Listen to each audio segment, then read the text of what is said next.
and thanks for joining us on Chicago Tonight. I'm Brandis Friedman. Here's what we're looking at. Data centers and hotter weather are driving up electricity costs in Chicago. The CEO of electric utility ComEd joins us. And it's going to be a beacon of hope to the world. A first look inside the Obama Presidential Center as it's set to open to the public in just 2 weeks. I heard Chicago's tall buildings keep it safe from tornadoes. Think again, Dorothy. And that's right, the danger of tornadoes isn't confined to Kansas. Our latest edition of WTTW News Explains blows in to bust some tornado myths. First off tonight, the doors to the much anticipated Obama Presidential Center are just about to open, and we got a sneak peek. Inside the 8-story tower that holds the museum itself, visitors with timed entry tickets will get first a history lesson of one of the country's journey from its foundation through pivotal movements that all led to the nation's first black president. They'll see artifacts and memorabilia from the Obama's early years, the campaign trail, the Obama family's life in the White House, and both his successes and shortcomings as president. As part of the bid process, more than 10 years ago, a joint venture of 4 black-owned companies came together to form the Lakeside Alliance, which was selected as the builder for the center. Members of the alliance shared what the journey has meant for them. We had a seat at the table. We worked to create opportunity and seats at other tables for those who typically do not have them. The contracting approach that we had on this project was different from the beginning. And we also set about to have a workforce that was inclusive of the city of Chicago, residents of the South and West Side, and the local community. In addition to the museum itself, the nearly 20-acre, $850 million campus includes multiple areas open to the public, a community and civic space, a brand new Chicago Public Library branch, a multi-purpose athletic and event facility, dozens of garden beds with local plants, and a whimsical playground for the kiddos. The center expects 750,000 to 1 million visitors annually, and we'll have more on the center's upcoming opening later in the show. Chicago saw its fewest May homicides in decades last month. The Chicago Police Department says 36 people were killed last month. That's the lowest total in any May since 2007. Last month also marked Chicago's first homicide-free Memorial Day holiday weekend, reportedly for the first time in at least a decade. But homicides are up 6% in the first 5 months of 2026 compared to the same time last year.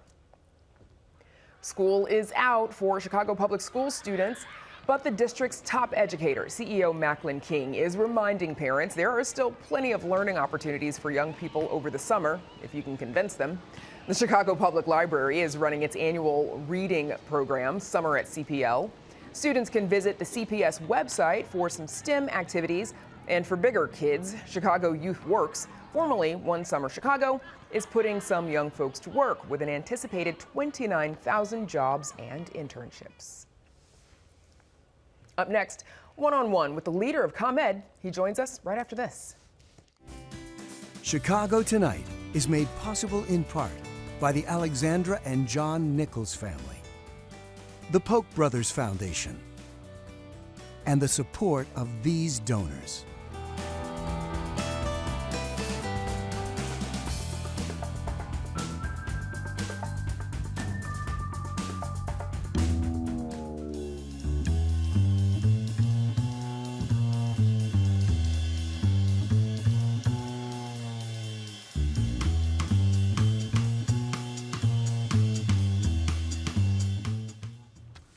As the temperature climbs, your electric bill likely will too.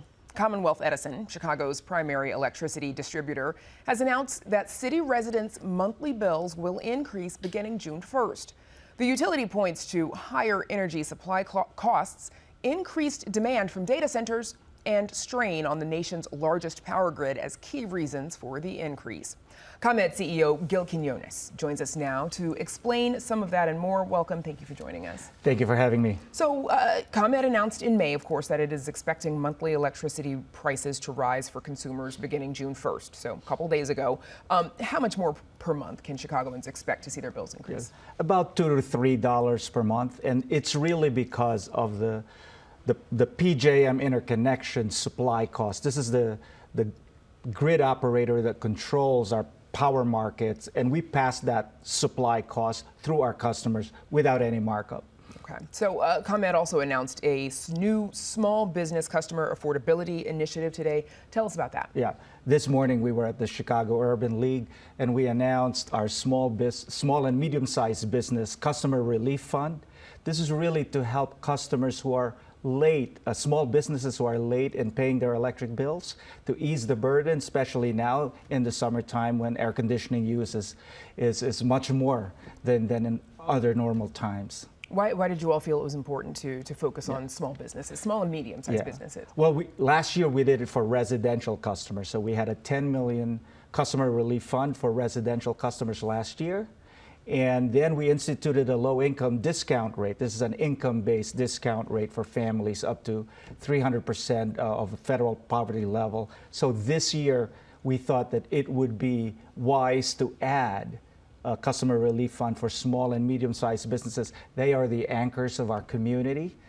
They create a lot of the jobs and provide the tax base for our communities. And it's very, very important, especially at this time when affordability is an issue, for us to step in and try and help. Is that in addition to that same program for consumers again this year, or is it just a matter of can't help everybody every year? Yeah. So this is a separate fund, $2.5 million specifically for small and medium-sized businesses.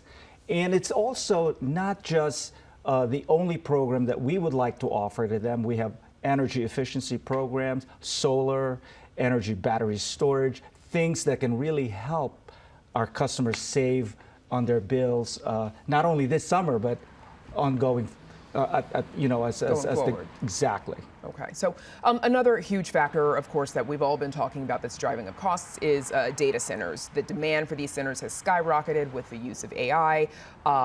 They use quite a lot of electricity. How's ComEd approaching energy demand created by these data centers? Well, we're making sure that data centers are paying their fair share. We introduced a tariff. It was approved by the Illinois Commerce Commission to make sure that the costs imposed by data centers on our transmission and distribution system is paid for by those data centers, to make sure that those extra costs are not passed through the rest of our customers.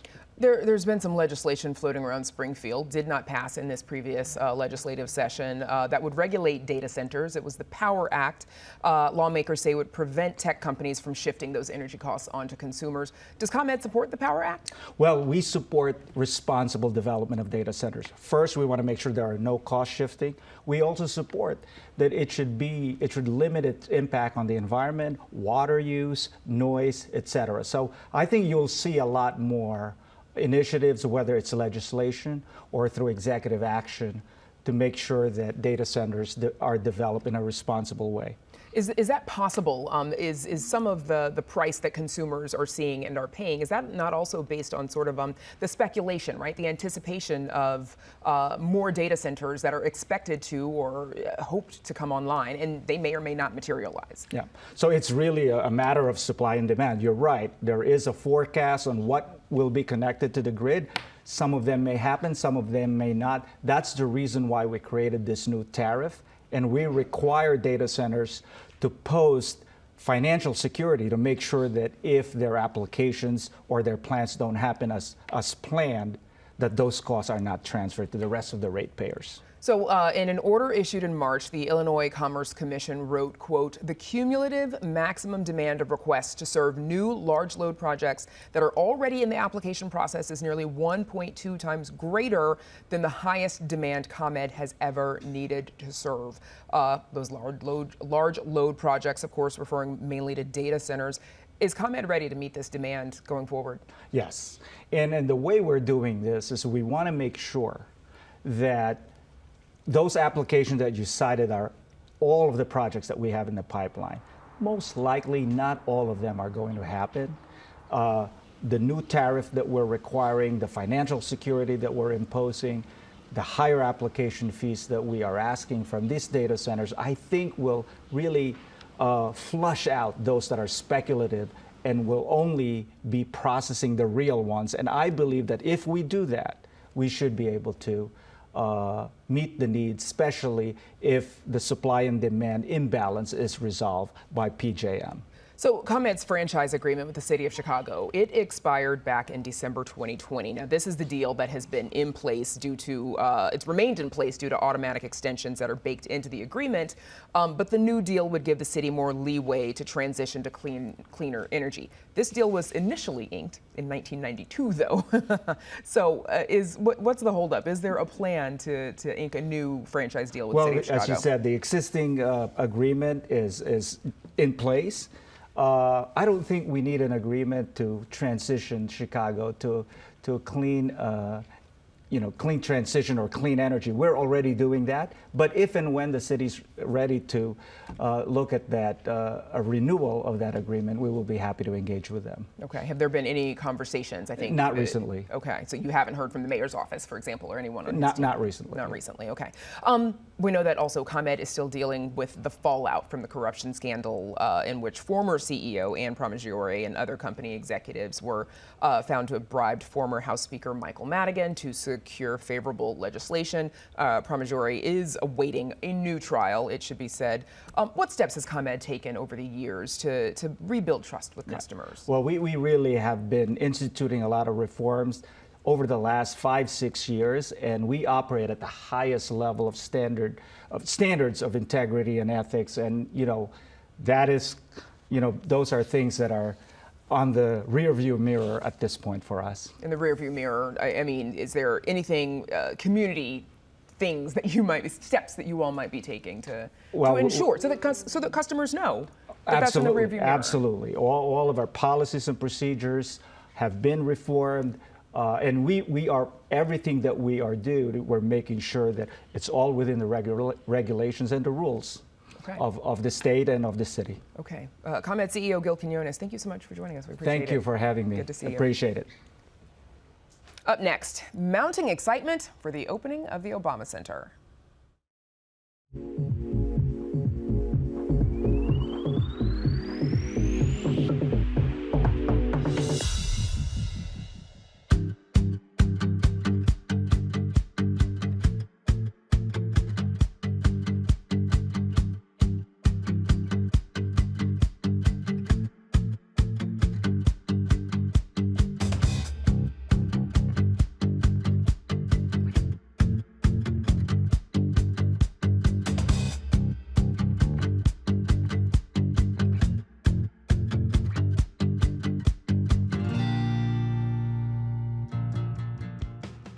After nearly 5 years of construction, the Obama Presidential Center is now just 2 weeks away from its grand opening. The sprawling Jackson Park campus features basketball courts, gardens, a branch of the Chicago Public Library, and an 8-story museum. Here's former President Barack Obama talking about his vision for the center. Our goal is not to just create a monument to my presidency, but rather to describe for anybody who visits how Michelle and I and so many others stood on the shoulders of those who had fought the good fight before us, and hopefully that then will inspire a new generation of activists.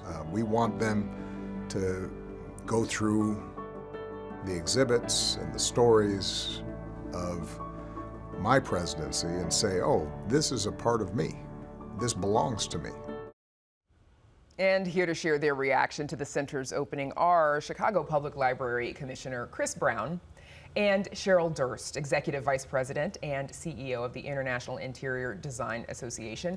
She was also designated a changemaker by the Obama Presidential Center. We're going to get into what that means in a little bit. Welcome to you both. Thanks for joining us. Thanks for having us. So, what about the center are you most looking forward to? Commissioner, you first. Well, I'm a little bit biased. We have our 82nd branch of the Chicago Public Library, and it's gorgeous. It features a presidential reading room. On top of it is the Eleanor Roosevelt Garden, so we'll have a partnership with them on a seed library, and we're really thrilled to open this new, first of its kind public library at a presidential center. Cheryl. I'm an unabashed library lover, so I geeked out over the library portion, but the building itself is really a testament to the service of the Obamas. It is an incredible art collection. It speaks to those who access the space. It's not an altar. It is immediately accessible. It is a testament to great storytelling. It is a testament to words, how we use words, the power of art, and the power of place. You know, to that point, because you've mentioned this, you know, the president also, we just heard him say it's not intended to be a monument. You said it's not intended to be an altar. You know, it's an $850 million campus. There's a lot happening there. And some critics, as of late, have said that, you know, some presidential libraries have turned into that. They've turned into monuments to the former president, whoever he might be. Commissioner, you're the library man. What do you believe to be the function of a presidential library is? Well, I think he's redefined it. It's not just a collection of archives related to the administration. A lot of it is space for the community. So you mentioned the incredible public art that's accessible all around the campus. There's an incredible play space area that is gorgeous, that my 3.5-year-old loves.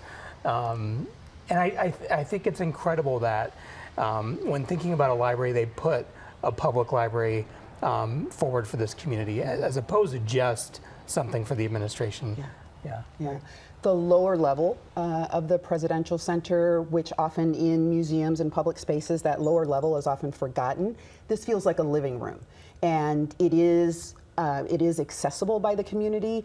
There's a podcasting studio, a music studio. There are places to work and study, almost like a co-working space. And so again, the word that I keep coming back to is it is so immediately accessible to visitors and to the community. The center is emphasizing it as a digital presidential archive, calling President Obama the first digital president. Commissioner, how does that sort of change the way people access history as compared to traditional archives? Well, a lot of this material is now available online. And so I think it's exciting to re-envision, like, what does a president's center then look like? And I mentioned the fact that there's a public library in that space, and there's also the president's reading room. So it's in our branch library, but it's 3,000 books that have been selected by the Obamas that speak to their role as readers and the importance of literary art in their lives, and, you know, political memoirs, and also like their favorite vinyls in that space, and just touches that reflect their administration. Yeah. And the use of audio and video, right? It's history seen through the lens of technology. So really leveraging technology to tell their story, but also tell the story of community activism as well. Cheryl, you're a featured change maker in an interactive exhibit at the center called Imagine Your Impact, and I was just there yesterday, so that part, I did not see you, but that part of the exhibit, I think it's towards the end. How does it feel for you to be represented there, and what is the intent of that part of the exhibit? Such an incredible honor. The Obama Foundation chose some 35 people across the country who are enacting local change, and that's really what is really focused on at the museum, are ordinary people doing perhaps extraordinary things to make change in their community. And so the area that I'm in is around inclusivity and making the profession that I represent, design, which often isn't seen as something that is accessible to all, making design accessible to diverse communities. Tell me more about that. How do you do that? Sure. Through IIDA, the International Interior Design Association, we have a program called Design Your World, targeted to kids in high school. We started in Chicago in 2020. We've now spread to other cities. But essentially it's a high school program. I dislike the word pipeline, but it's a pathways program, introducing kids from under-resourced areas who may have not seen their role in design or seen design as a luxury and design as a necessity for all of us. And this is taking design as a career choice and putting it right in front of kids. That's why we call it Design Your World. So we're giving kids access to design in their own neighborhoods. And what can you tell us about what that exhibit looks like? The exhibit in the museum, it's a series of change makers, and we're all displayed on a kiosk, and we're telling our personal stories about our professions, about our occupations, how we're bringing change to the world. And so you can find the kiosks on the 5th floor. You got to go to the library if you want to see it. Yeah. Commissioner, there was an effort earlier last year to dismantle the Institute of Museum and Library Services. This is the federal agency that funds the nation's libraries or provides funding to the nation's libraries. The Trump administration is again proposing to eliminate it in this year's budget for the IMLS. What does it mean to you that the center is choosing to emphasize reading and literacy this way? We need to see our leaders and our thought leaders and our civic leaders and our politicians and our presidents promoting reading, promoting culture, promoting our stories. And so I think it means a great deal to have someone in the highest office say books are important, reading is important, and libraries are important. Cheryl, what does it mean to have the Presidential Center, especially one of this scale, located on the south side of Chicago? I think it's essential to Chicago and essential to the South Side. It draws much needed positive attention to a part of the city that doesn't always get positive attention. I think it will be a showpiece. It will draw people from all over the world to Chicago. We're already a world-class city, but this is just adding to that aspect of Chicago. Okay, very exciting. Do you have tickets yet? I've already been, but I'm going to go. But you're going again, I'm sure. To go it's like going to work. Yeah. It's going, Well, well, there's a branch right you there. have to go multiple and times. surely the two of you know a guy. Okay. Thanks to you both for joining us. We appreciate it. Chicago Public Library Commissioner Chris Brown and Cheryl Durst. Thank you so much. Thank you. Up next, why an old adage about Chicago weather is a myth.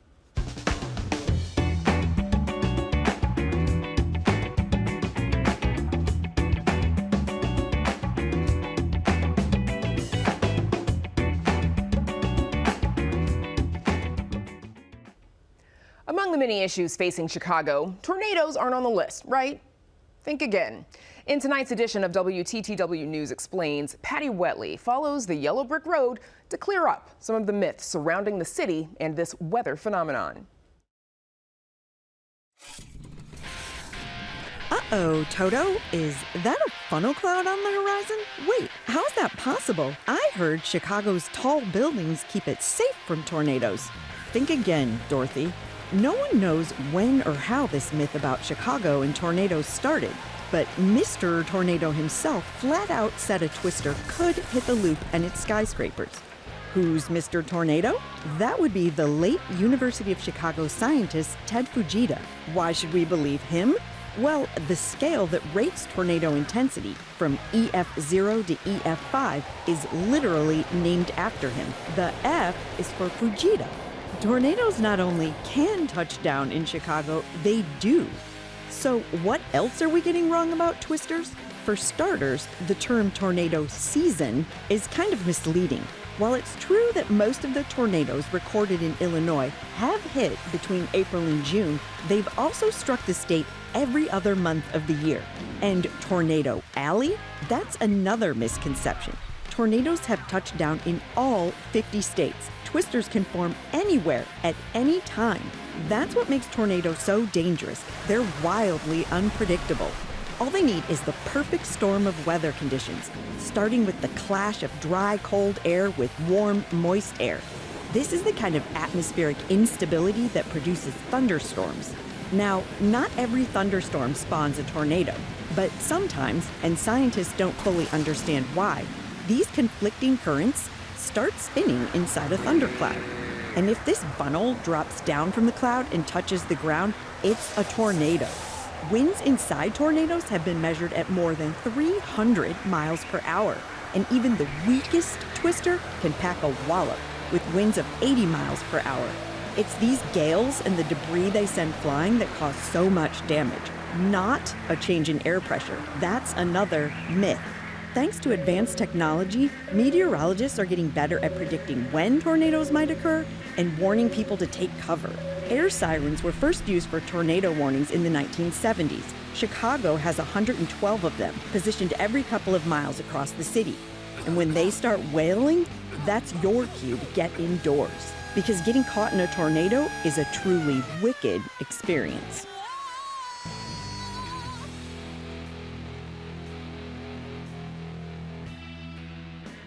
And now you know. You can see more of our WTTW News Explains series at WTTW.com/explains. And that's our show for this Thursday night. Be sure to sign up for our free email newsletters, The Daily Chicagoan and Urban Nature, at WTTW.com/newsletter. And join us tomorrow night at 5:30 and 7 for the Week in Review. Now, for all of us here at Chicago Tonight, I'm Brandis Friedman. Thank you for watching. Stay healthy and safe, and have a good night.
Closed captioning is made possible by Robert A. Clifford and Clifford Law Offices, a Chicago personal injury and wrongful death firm that serves the needs of clients in the Chicago area and throughout the nation.